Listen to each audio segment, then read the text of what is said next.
Hello students, good afternoon. Welcome to our channel target physics with Lalan Sharma. तो आज बच्चों हम लोग बहुत अच्छी हेडिंग पढ़ने वाले हैं और वो हेडिंग है गॉस थ्योरम, गॉस लॉ। तो बच्चों, तो इससे पहले भी हम लोग इलेक्ट्रिक फ्लक्स ज्ञात करते थे, वो डाट गुणन से ज्ञात करते थे, वो मैथमेटिक्स था। तो गॉस ने जो है आपको एक गजब तरीका विकसित किया है। तो गॉस ने बताया कि कोई बंद पृष्ठ है, कोई बंद पृष्ठ जैसे स्फीयर ले लीजिए, इसके अंदर कोई चार्ज रख दीजिए, इसके अंदर कोई चार्ज रख दीजिए। तो ये कह रहे हैं, चार्ज रख दिए कि इसके पृष्ठ से निकलने वाली वैद्युत बल रेखाओं की संख्या, जो इन्होंने वैद्युत बल रेखाओं की electric line of force, number of electric line of force, ये जो है संख्या अंदर की कुल आवेश का, अंदर का जो नेट चार्ज है उसके कुल आवेश का 1/ε0 गुना होता है। क्या होता है बच्चों?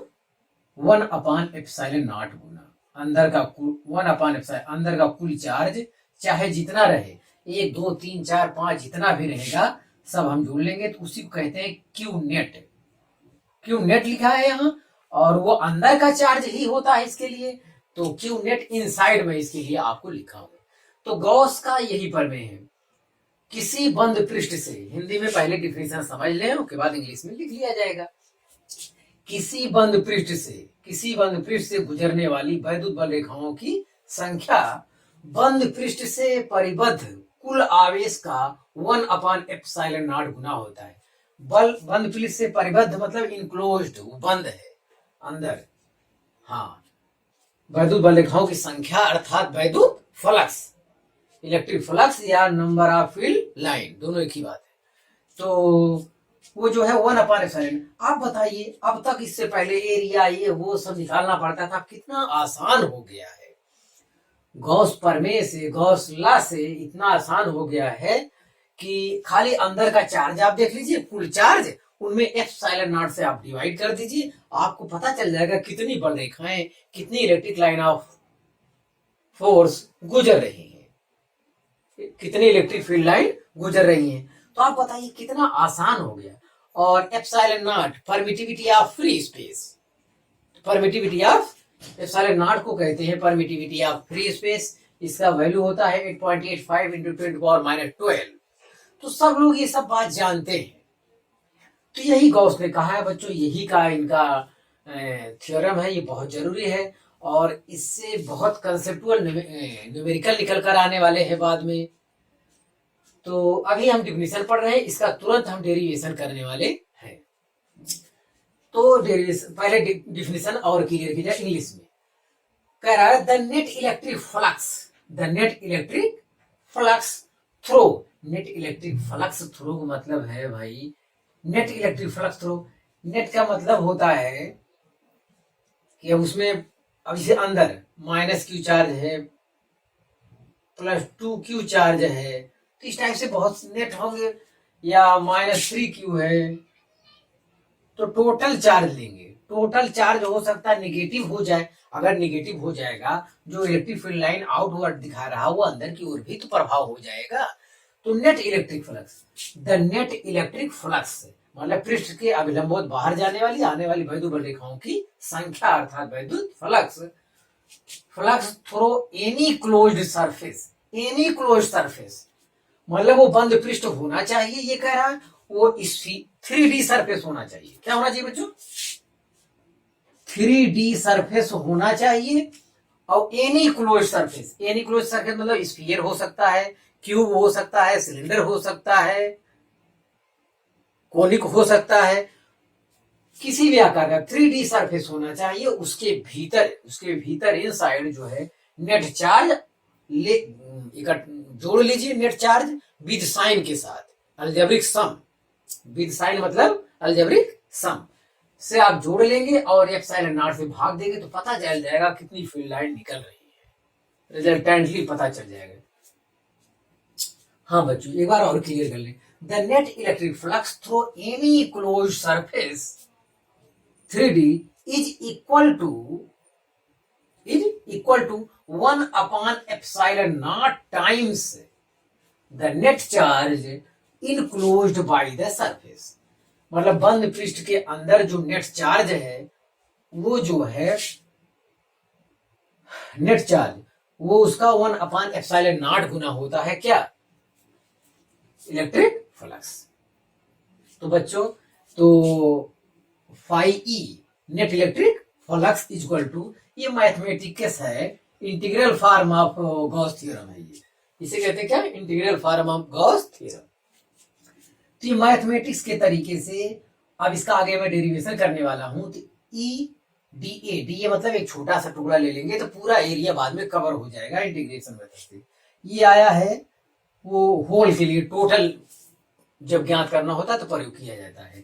और हम लोग क्या है न्यूमेरिकल में बस यही, इसके साथ यही phi E equal to Q net inside upon epsilon naught, इतने से मेरा सवाल लग जाएगा। ये मैथ हम प्रयोग नहीं करेंगे, इस मैथ का प्रयोग अभी इसके डेरिवेशन के लिए करेंगे, लेकिन सवाल के लिए बस इससे इसका संबंध रहेगा। तो आपको ये जानना है गॉस थ्योरम पढ़ने से phi E equal to Q net inside upon epsilon naught. Q net inside में बच्चों ये होता है अलजेब्रिक सम होता है, सभी चार्ज का अलजेब्रिक सम लिया जाता है।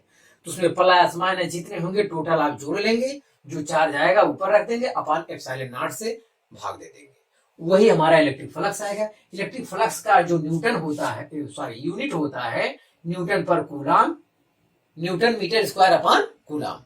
ये होता है यूनिट वही रहेगा, डायमेंशन वही रहेगा, सब कुछ सेम रहेगा। दैट इज मतलब अर्थात ये लिखा है। और आप देख रहे हैं कि बताइए यहाँ कहीं शेप साइज से कोई लेना देना आया, कुछ नहीं आया। और ये छोटा बड़ा कुछ भी हम लिए होते तो क्या आता है, अब ये फिगर ही बता रहा है कि यहाँ कोई लेना देना नहीं है, इसके अंदर जितने चार्ज हैं उससे मतलब है बंद पृष्ठ से। और एक चीज और, इसे गॉसियन पृष्ठ कहते हैं, गॉसियन, जो गॉसियन पृष्ठ कहा जाता है। तो इसके संबंध में और जानकारी डेरिवेशन के बाद हो पाएगा बच्चों। ये डेफिनेशन उतारे और ये फार्मूला उतारे, डेरिवेशन मैं अभी उतारा हूं।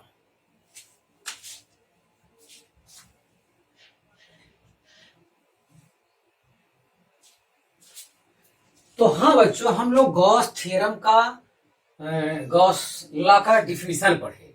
अब इसको हम प्रूफ करेंगे, सिद्ध करना है। ये प्रूफ भी बोर्ड लेवल पे तो डिफिनेशन, इसका डेरिवेशन टोटल आता है, और कंपटीशन स्तर पर न्यूमेरिकल भी आता है, कंसेप्चुअल न्यूमेरिकल बोर्ड में भी आता है, कंपटीशन में तो आता है। तो बहुत जरूरी हेडिंग है आज।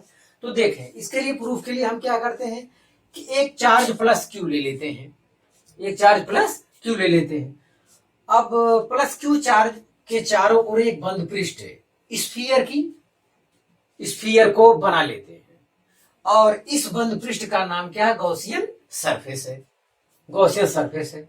और इस बंद पृष्ठ से गुजरने वाली इलेक्ट्रिक फील्ड लाइन को हमें ज्ञात करना है, मतलब इलेक्ट्रिक फ्लक्स ज्ञात करना है। तो इलेक्ट्रिक फ्लक्स के लिए क्या करें बच्चों, तो इलेक्ट्रिक फ्लक्स के लिए डेरिवेशन करना है, हमें ले आना है phi net electric flux phi E equal to Q net upon epsilon naught. और क्यू नेट इनसाइड होना चाहिए, अंदर का चार्ज लेना है हमको टोटल। तो अंदर अकेला एक लेकर हम डेरिवेशन कर रहे हैं। तो मान लेते हैं यहां से स्मॉल आर डिस्टेंस पर एक एरिया ले लेते हैं, स्मॉल एरिया। ये प्लस क्यू चार्ज है बच्चों। तो हम लोग ये भी जानते हैं कि इलेक्ट्रिक फील्ड प्लस क्यू आवेश के कारण इलेक्ट्रिक फील्ड जो है बाहर की ओर होता है। तो ये स्फीयर लिए है, स्फीयर ये 3D है, तो हर जगह क्या आएगा, लंबवत आएगा।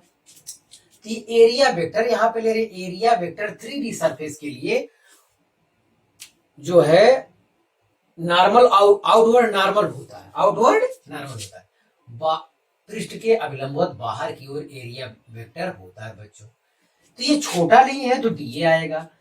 तो यहां तो फ्लक्स क्लियर हो गया भैया, फाई 1 आया E dA vector, E dot vector dA, तो ई डीए का 0। चलिए फाई 1 आया, फिर कहे कोई नहीं एक और यहां लेना चाहेंगे, यहां लेना चाहेंगे तो यहां भी वही आएगा, ई डीए का 0। यहां लेना चाहेगा कोई एरिया वेक्टर छोटा सा लेके, ई डीए का 0। अब बताइए मैं कब तक जोड़ता रहूंगा यार। तो ईडीए का जीरो, ईडीए का जीरो, ईडीए का जीरो पूरे सर्किल ये जोड़ेंगे, तब जाके आ जाएगा क्या हमारा, वो गॉस थ्योरम आ जाएगा। ये तो बड़ा मुश्किल काम है। तो इसका मतलब ये किया जाए कि एक एलिमेंट एरिया के कारण वहां पर एलिमेंट एरिया से गुजरने वाला इलेक्ट्रिक फ्लक्स ज्ञात कर लिया जाए। तो देखते हैं electric flux D phi E. अरे भाई, आप छोटे एरिया से लेंगे तो इलेक्ट्रिक फ्लक्स भी कम आएगा, उससे गुजरने वाली वैद्युत बल रेखाओं की संख्या भी तो कम होगी। तो D phi E equal to होता है बच्चों vector E dot vector D A, या इसे कह सकते हैं, देखिए बच्चों, ई डी ए, या चलो इसी लाइन में लिखते हैं E D A cos theta, E D A cos theta, where, यहां मैं ये चीज और क्लियर करना, where theta is the angle, where theta is the angle between E vector and A vector. तो यहां डी ए वेक्टर कह देंगे, यहां डी ए वेक्टर कहा करें, छोटा एरिया हो बड़ा एरिया हो, एरिया तो एरिया होता है। हाँ, तो ई और ए वेक्टर के बीच का क्या है, एंगल है, और ई और ए वेक्टर के बीच का एंगल यहाँ पे कितना है, 0 है, क्योंकि जिस तरफ इलेक्ट्रिक फील्ड है उसी तरफ आपका एरिया वेक्टर है। एरिया वेक्टर बच्चों सरफेस के परपेंडिकुलर आउटवर्ड होता है, बाहर की ओर होता है 3D सरफेस के लिए, और 2D सरफेस के लिए प्लेन के परपेंडिकुलर वर्टिकली अपवर्ड या वर्टिकली डाउनवर्ड दोनों डायरेक्शन में होता है। हाँ, तो ये चीज क्लियर हो गया बच्चों। तो ये तो एक एलिमेंट के कारण आया, तो हमें टोटल के कारण चाहिए। हाँ, एक चीज और, तो सर्किल के प्रत्येक पॉइंट पर बच्चों जो है इलेक्ट्रिक फील्ड का मान सेम रहेगा, इलेक्ट्रिक फील्ड का मान सेम रहेगा। तो चलिए टोटल इलेक्ट्रिक फ्लक्स निकालते हैं, बाद में वैल्यू रखेंगे। तो total electric flux, total electric flux, total electric flux phi E equal to हो जाएगा बच्चों vector E dot vector D A, या यहां से बराबर लगाते हैं E D A cos 0, E D A cos 0, तो ई बाहर ले लेंगे बच्चों, तो क्या आया, ई बाहर ले लेंगे। तो एक काम करते हैं, पहले हम जो है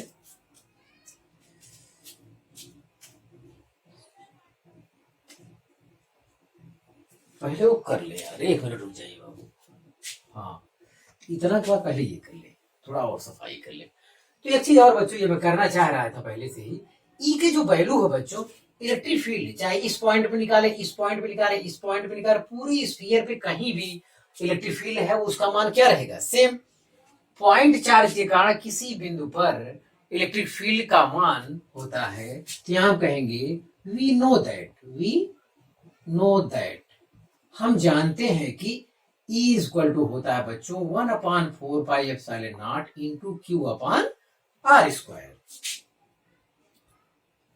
बिंदु आवेश के कारण किसी बिंदु पर वैद्युत क्षेत्र की तीव्रता का सूत्र होता है intensity of electric field due two point charge. तो ये इलेक्ट्रिक फील्ड क्या है, पूरे स्फीयर पर इलेक्ट्रिक फील्ड का मान क्या है, सेम रहेगा, ई सेम एवरीवेयर।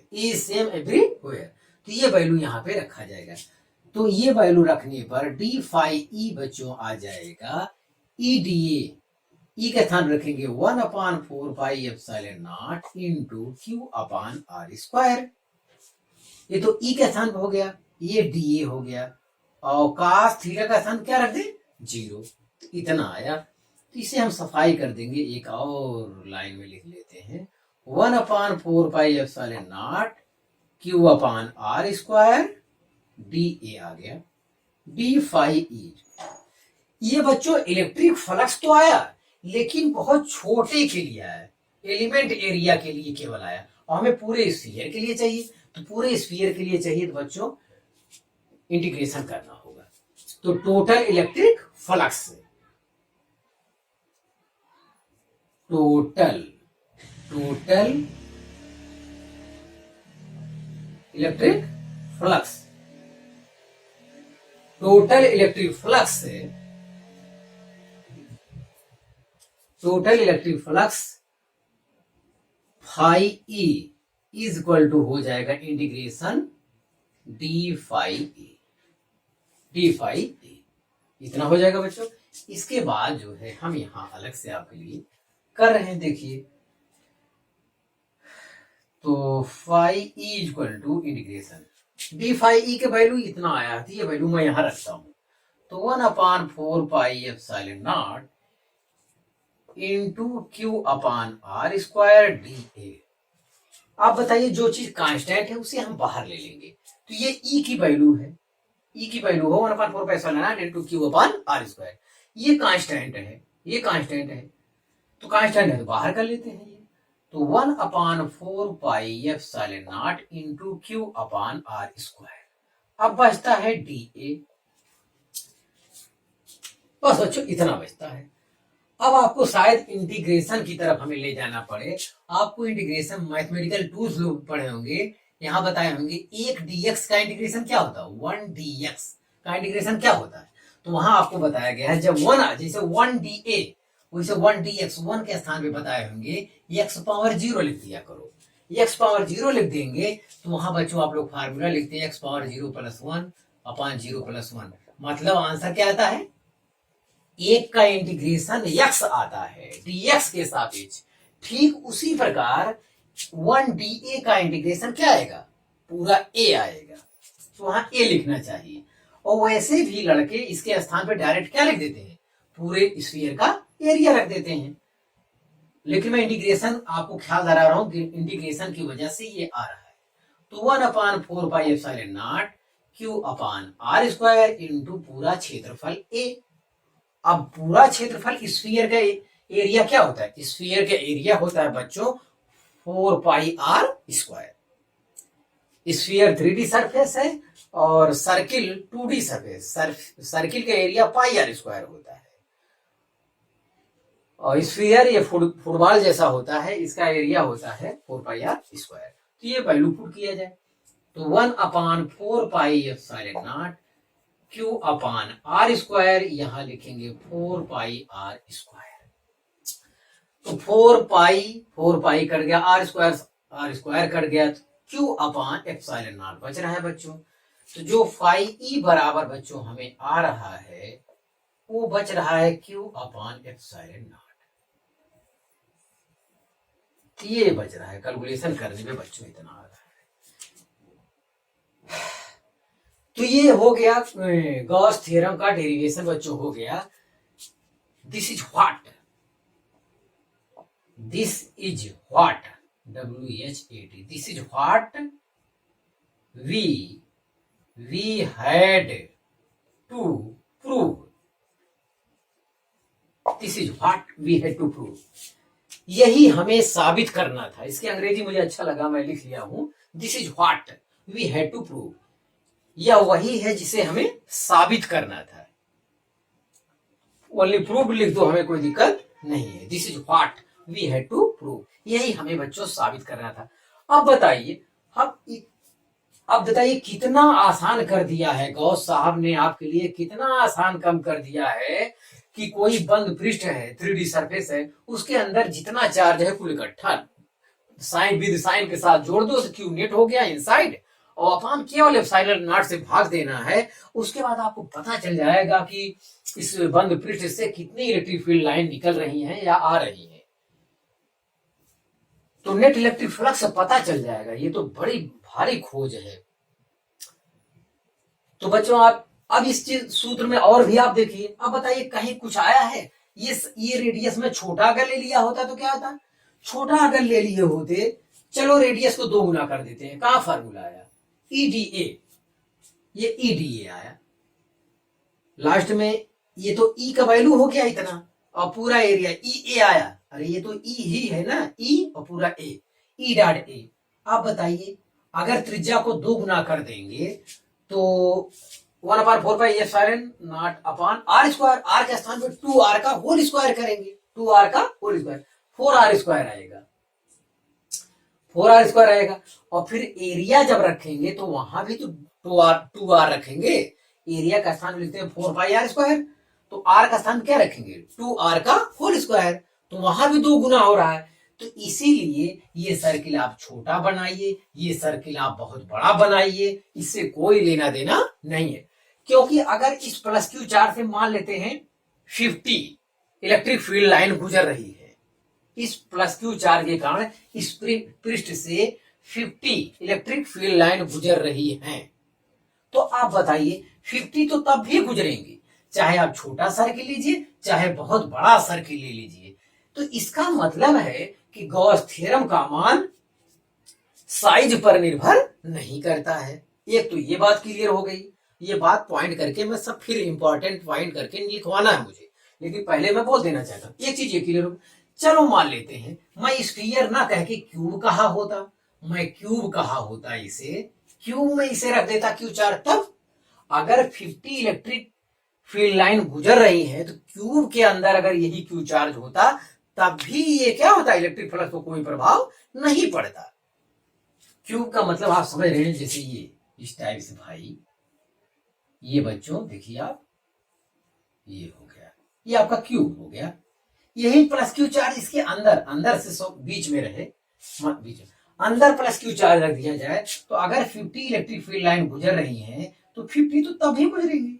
इसका मतलब जो इलेक्ट्रिक फ्लक्स है ये शेप एंड साइज, शेप मतलब वो कैसा शेप हो, स्फीयर हो, क्यूब हो, सिलेंडर हो, इससे कोई लेना देना नहीं है।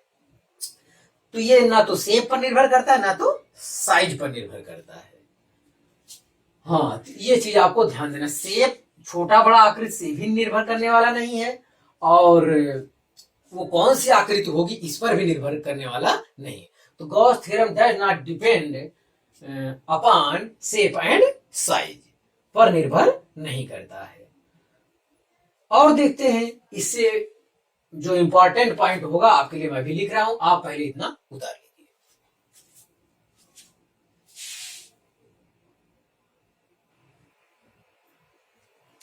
तो हाँ विद्यार्थी, गॉस थ्योरम तो हम एक चार्ज अगर बीच में हो तो वो फार्मूला आया, मान लेते हैं बंद पृष्ठ के अंदर इनक्लोज्ड सरफेस के अंदर जो है इनसाइड कई चार्ज रखे प्लस माइनस में, तब क्या होगा।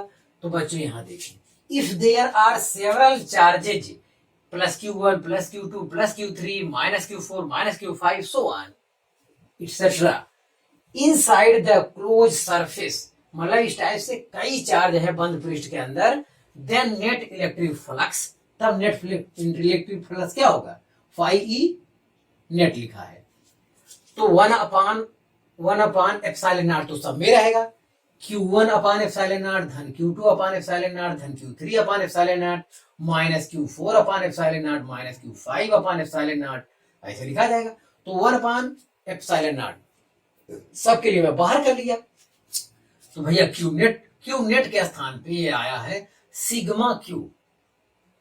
तो क्यू नेट का मतलब बच्चों ये है, क्यू नेट में तो ये कंफर्म नहीं है कि वो एल्जेब्रिक सम है, मतलब विद साइन के साथ ऐड करना होगा चार्ज को, तो जो आएगा प्लस माइनस वही लिखना होगा। अगर रिजल्टेंट नेगेटिव आ गया तो इलेक्ट्रिक फील्ड की डायरेक्शन अंदर की ओर हो जाएगा। हाँ, where sigma Q is the algebraic sum of all the enclosed charges, तो बंद पृष्ठ के अंदर जो चार्जेज है उनका एल्जेब्रिक सम किया जाएगा। एल्जेब्रिक सम का मतलब होता है प्लस वाले को प्लस माइनस वाले को माइनस के साथ जोड़ना होगा, जैसे प्लस 5 कूलम माइनस 3 कूलम, 5 में से 3 गए 2, क्यू नेट इनसाइड जो आएगा बच्चों वो कितना आएगा, 2 कूलम आएगा, इस टाइप से।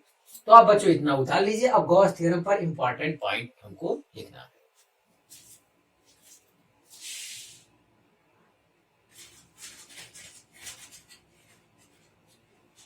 तो हाँ बच्चों, इंपॉर्टेंट पॉइंट्स, अब गॉस थ्योरम पर इंपॉर्टेंट पॉइंट का कलेक्शन करना, उसको समझना है बच्चों, ध्यान दें, जो कि मैं बता भी चुका हूं ज्यादातर, तो केवल पॉइंट में लिखा देना ताकि आप सफाई से नोट बना ले। तो पॉइंट में पहले important points of Gauss theorem, तो पहला पॉइंट है electric flux through Gaussian surface is independent, independent मतलब निर्भर नहीं करता है ऑफ शेप एंड साइज। बच्चों शेप और साइज पर निर्भर नहीं करता है, चाहे छोटा रहे चाहे बड़ा रहे, कैसे मैं सब आपको बताया हूं, दिखा के बताया हूं। छोटा रहे बड़ा रहे किस आकार का रहे इससे नहीं मतलब है। हाँ निर्भर नहीं करता है। हाँ ये और बात है कि उसका कैलकुलेशन पॉइंट ऑफ व्यू कठिन हो जाए, क्योंकि गॉस थ्योरम बच्चों अच्छाई से, गॉस थ्योरम जो है हमेशा के लिए वैलिड है बच्चों, लेकिन वो लाभदायक यूजफुल तब है जब सिमेट्री हो। जैसे पॉइंट से चारों तरफ सेम डिस्टेंस पे हो, और ऐसा कोई क्लोज सरफेस क्या है, वो स्फीयर ही हो सकता है जो सिमेट्री वाला है। उससे क्या है गणित हमारा आसान हो जाता है, डेरिवेशन हमेशा आसान हो जाता है। लेकिन गॉस का प्रमेय बच्चों हर जगह वैलिड है। आप ये चार्ज क्यू को क्या कर देंगे, आप अगर बंद कर दिए उसके अंदर भी तभी कोई दिक्कत नहीं है, तभी ये पूरी तरह वर्क करेगा जो इसका नियम है। हाँ हमको निकालने में प्रॉब्लम हो अलग की बात है, लेकिन वैलिड हर जगह के लिए है। तो ये बच्चों क्लियर हो गया। चलिए दूसरा पॉइंट देखते हैं, ये भी हम बता चुके हैं। Electric flux throw Gaussian surface depends only on charges present inside it. ये बच्चों चार्ज पर निर्भर करे, इलेक्ट्रिक फ्लक्स का मान बच्चों जो अंदर चार्ज है केवल उसी पर निर्भर करता है। Electric flux throw Gaussian surface, जो बाहर चार्ज के बाहर जो आप पृष्ठ बनाओगे वो उसे गॉसियन सरफेस कहा जाता है। तो गॉसियन पृष्ठ से गुजरने वाली वैद्युत रेखाओं की संख्या अर्थात वैद्युत फ्लक्स या इलेक्ट्रिक फ्लक्स वो अंदर के केवल चार्ज पर निर्भर करती है। अगर कोई चार्ज यहाँ बाहर हम क्यू रख दें, यहाँ कोई चार्ज रख दें, यहाँ कोई चार्ज रख दें, तो इलेक्ट्रिक फ्लक्स पर कोई प्रभाव नहीं पड़ता है, इलेक्ट्रिक फ्लक्स पर कोई प्रभाव नहीं पड़ता है। ये अलग पॉइंट है, अभी आपको समझाते हैं ये कैसे नहीं पड़ता है, ये हम आपको बताते हैं। तो केवल अंदर वाले इलेक्ट्रिक फील्ड से क्या होती है, ये वैद्युत रेखाएं गुजरती है। तो आप समझिए उसको मैं अभी समझा रहा हूं। ये बाहर से फर्क क्यों नहीं पड़ता मैं अभी बता रहा हूं, अगला पॉइंट अगले नंबर पे आएगा बाद में।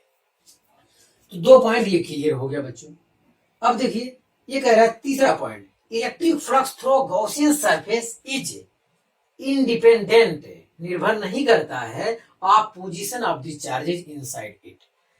हाँ एक चीज और भैया, बंद पृष्ठ के अंदर, जैसे अभी हम लोग पढ़े स्फीयर, बच्चों पढ़े स्फीयर के अंदर क्यू चार्ज आप ले लिए। अब क्यू चार्ज ले लिए तो 50 इलेक्ट्रिक लाइन गुजर रही है, इलेक्ट्रिक फील्ड लाइन 50 बाहर निकल रही है। अब आप क्या करोगे, आप क्यू चार्ज को मान लो यहाँ कर दी, सेंटर पे 100 फीसदी ना किए, तब भी तो 50 इलेक्ट्रिक लाइन अगर गुजर रही है तब भी तो वही गुजरेंगी। हाँ और बात है उसका कैलकुलेशन हमारा डिस्टर्ब हो जाएगा, लेकिन वो जो है कैलकुलेशन करने में हमें दिक्कत होगी अलग की बात है, लेकिन इनका नियम जो है तब भी एकदम वैसे ही वैलिड होगा। तो कह रहा है electric flux through Gaussian surface is independent of position of charges inside it. मतलब बंद पृष्ठ के अंदर इनक्लोज सरफेस के अंदर जो है चार्ज की पोजीशन आगे पीछे हो जाने पर वो निर्भर नहीं करता, क्योंकि जितनी इलेक्ट्रिक फील्ड लाइन गुजरनी होंगी उतनी वो गुजरेंगी, अवश्य गुजरेंगी। किसी अंदर पोजीशन आगे पीछे हो जाए तो कोई दिक्कत नहीं है। तो ये 3 पॉइंट बच्चों आप उतारे, फिर कुछ और बताते हैं।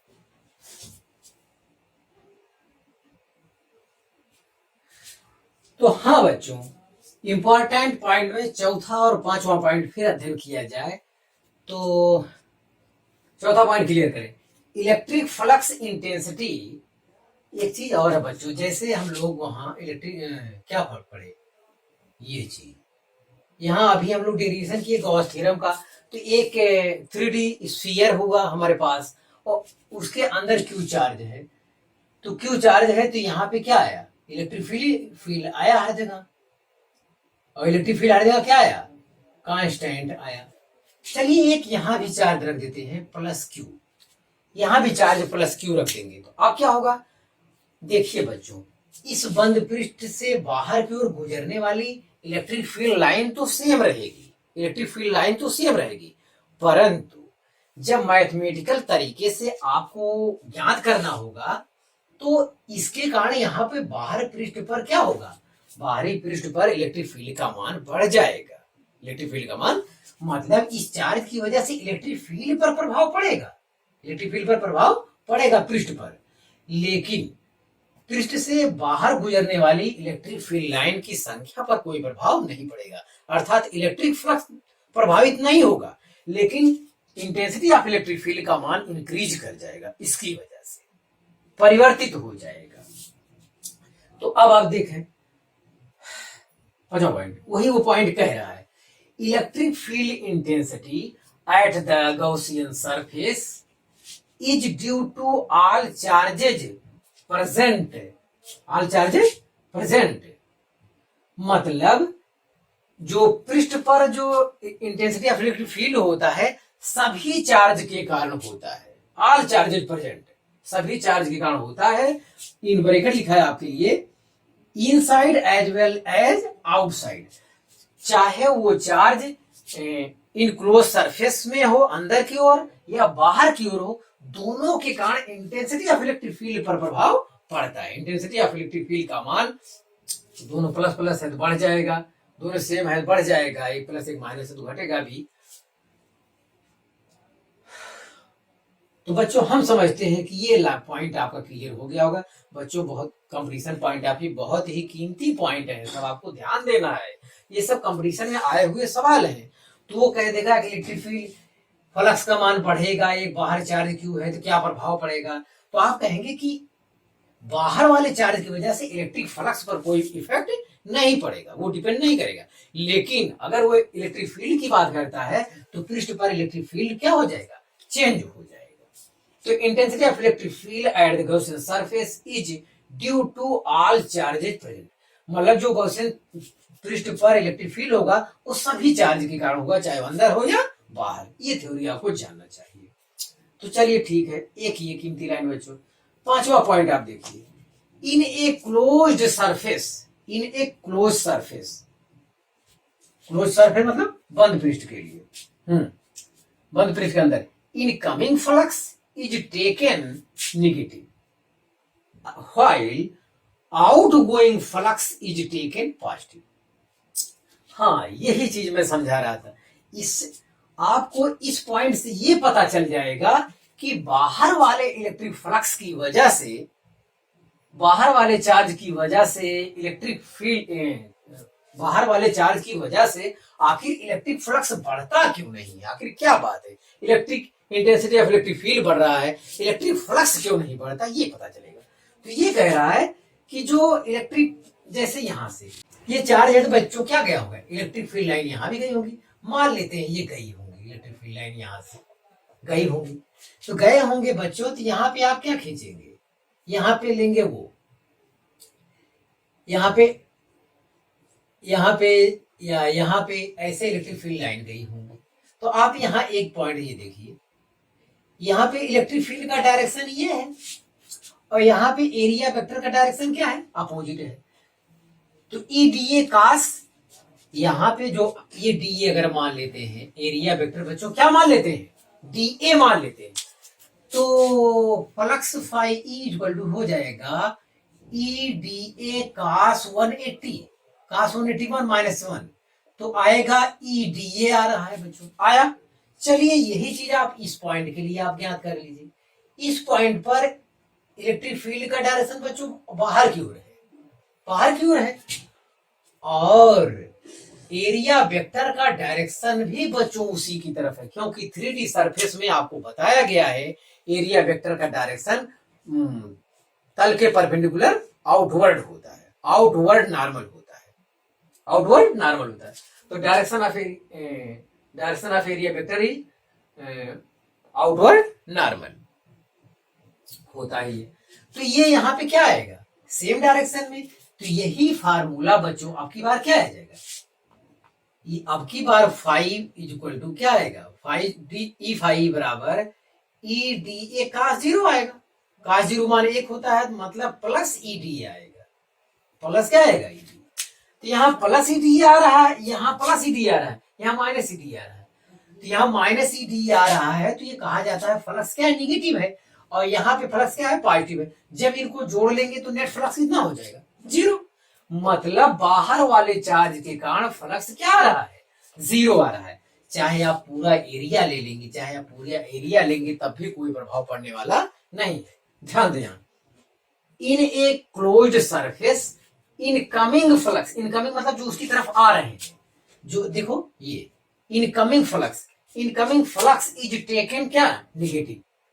मतलब जो इनकमिंग फ्लक्स है वो निगेटिव लिया जाता है। निगेटिव कैसे आया है मैं आपको समझा दिया। निगेटिव कैसे आया बच्चों, मैं आपको यहाँ समझा दिया।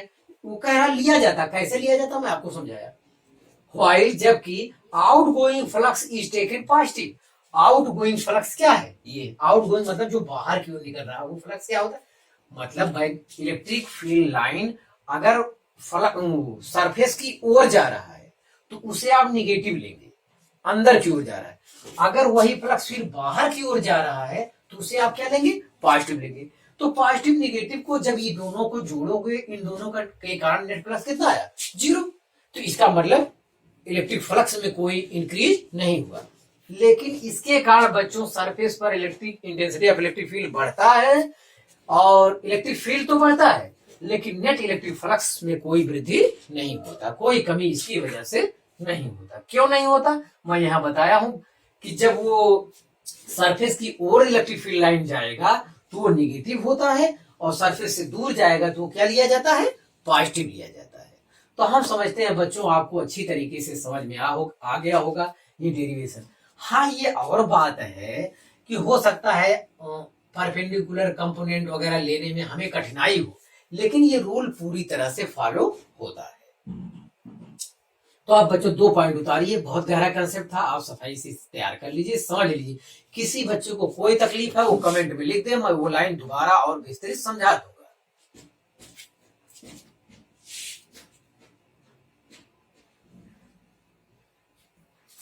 तो हाँ बच्चों 2 पॉइंट और रह गया है, उसे भी क्लियर कर लिया जाए।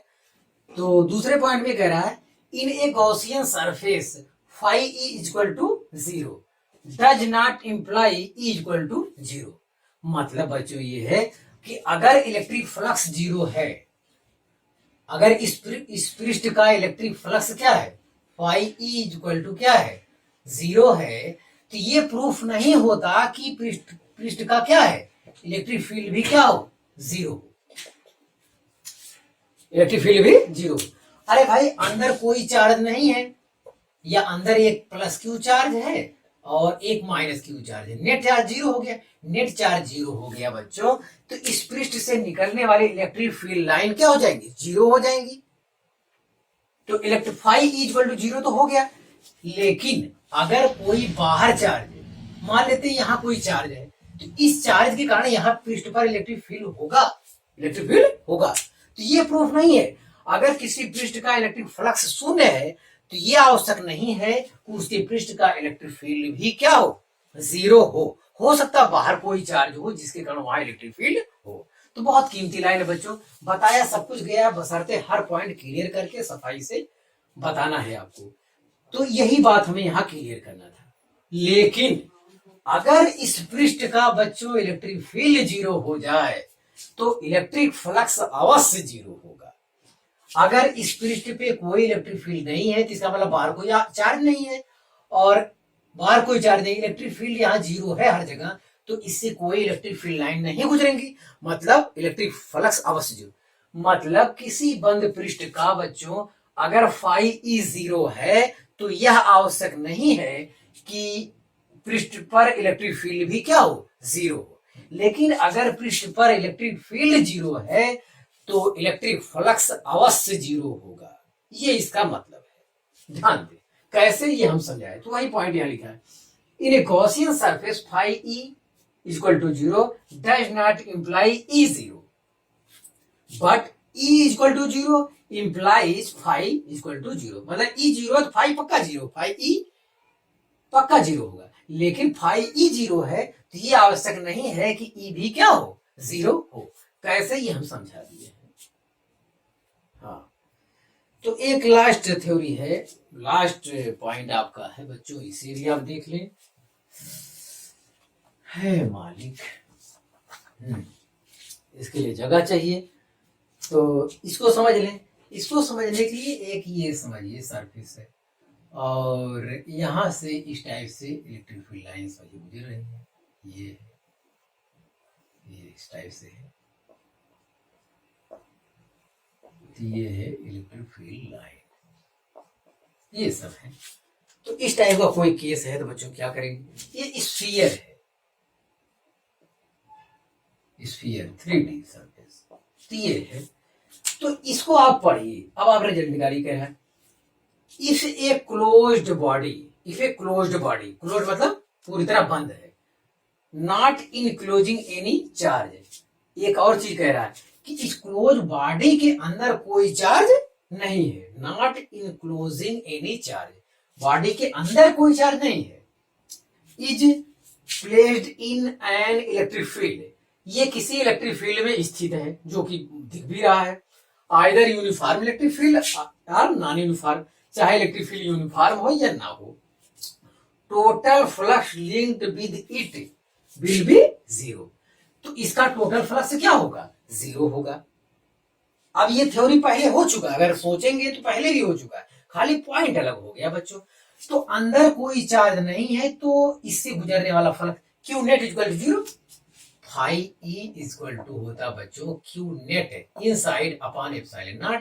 तो इसके अंदर अगर कोई चार्ज नहीं है तो क्यू नेट जीरो होने से फ्लक्स क्या हो गया, जीरो हो गया। अब ये बाहर इलेक्ट्रिक फील्ड में रखा है, इलेक्ट्रिक फील्ड में रखा है तो चलो 1 2 3, 3 गया, 3 जब वो गॉसियन पृष्ठ की, ये पृष्ठ की ओर जा रहा है, सरफेस की ओर जा रहा है, तो ये फ्लक्स निगेटिव लिया जाता है, negative phi E, 3 negative phi E आया, 3 निगेटिव में हो गया ये। और ये 3 लोग क्या हो रहे हैं, यहाँ पे बाहर जा रहे हैं, तो जैसे ये -3 आया या -EA आया, -EA आया आने वाला, और फिर जाने वाला क्या आएगा, +EA आएगा, इससे पहले वाला जो पॉइंट बताया गया वो। तो जब हम जोड़ेंगे नेट इलेक्ट्रिक फ्लक्स क्या होगा, जीरो होगा। तो ये कैसे जीरो होगा बच्चों, अंदर कोई चार्ज नहीं तो इलेक्ट्रिक फ्लक्स जीरो है, ये इलेक्ट्रिक फील्ड में रखा है, जो इलेक्ट्रिक फील्ड लाइन पृष्ठ की ओर जा रही, वो जाने की वजह से वो इलेक्ट्रिक फ्लक्स निगेटिव माना जाता है, जो बाहर जा रही है वो प्लस माना जाता है। तो 3 अंदर जा रही है निगेटिव हो गया, 3 बाहर फिर जा रही है वो पॉजिटिव होगा, ऐड करेंगे जीरो आएगा। तो वही कह रहा है कि इलेक्ट्रिक फ्लक्स विल भी क्या होगा, जीरो होगा। एट लास्ट एक बार और सुन लिया जाए, if a closed body not enclosing any sphere is placed in an electric field either uniform or non-uniform, तो total flux linked with will be zero, total इसका फ्लक्स जो होगा बच्चों वो जीरो होगा। तो एट लास्ट बच्चों अंत में केवल एक नोट लिखिए, आज का वीडियो यहीं बंद करेंगे, वीडियो आज का लंबा भी हो गया। ये है गॉस थ्योरम, नोट में ये लिखना है केवल ये गॉस थ्योरम जो बच्चों है, Gauss law is always valid, Gauss law is always valid but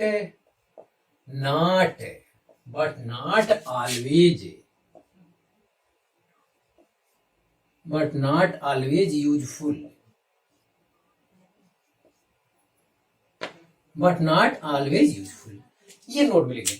तो बच्चों मैं अभी जो आपको बताया कि गॉस का नियम हमेशा लागू होता है, लेकिन ये हमेशा लाभदायक नहीं होता। लाभदायक के लिए बच्चों इसका नियम वहां लगाना चाहिए जहां सिमेट्री वाला केस हो, जैसे पॉइंट चार्ज लिए तो इसके चारों ओर सिमेट्री में इसका विस्तृत रूप क्या होगा, पॉइंट का विस्तृत रूप स्फीयर होगा।